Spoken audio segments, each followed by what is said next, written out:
It's been a tough year for politicians, and even now there's one issue that refuses to die down. It's not just MPs who are being harangued about MPs' expenses, it's people who wish to stand for Parliament that are being harangued about MPs' expenses, and we mustn't underestimate the anger of the public over this. There are virtually no good things out of the MPs' expenses issue, but if there was one good thing, it is that people know who their MP is. And people will do one of three things. They'll either continue voting for the MP as they did before, they'll abstain because they're just generally disgusted, or they will positively go out and change their vote because they don't approve of what their MP is doing. An invited audience put their main concerns to the panel. I'm concerned about the best childcare that can be out there for my child, and concerned about the fees, if I'm going to be able to afford to go back full-time, if my child is going to be safe in childcare.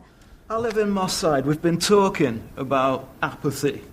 It's not apathy, it's a disconnection, because there is media and political mythologising and demonising of some areas where people live.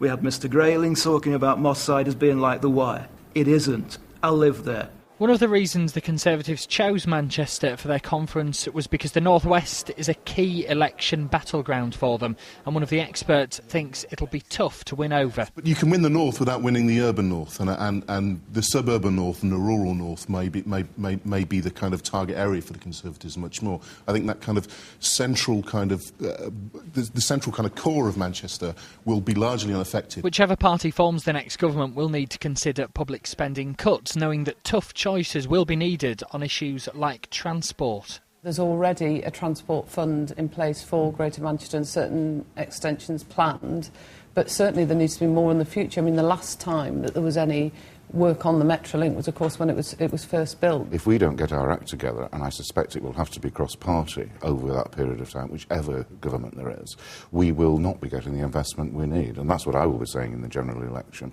We need to, and it's brutal, but we need to stop some of the investments in the South East. We and the Liberal Democrats have put forward proposals for a future transport fund, which would invest a significant amount of money in heavy rail and light rail. And with the area now having two MEPs from the British National Party, the issue of debating with them still divides opinion. If we'd invited Nick Griffin to sit on this panel, would you have turned up? The Labour Party is against that, but I think we've passed the state where we can leave them just to put out their filth. I think there is a balance to be struck. Personally, I wouldn't, but I accept that other people would. Some of their practices might not be legitimate, but they have actually been legitimately elected.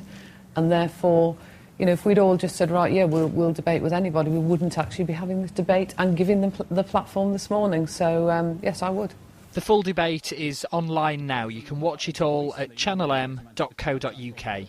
James Webster, Channel M Today.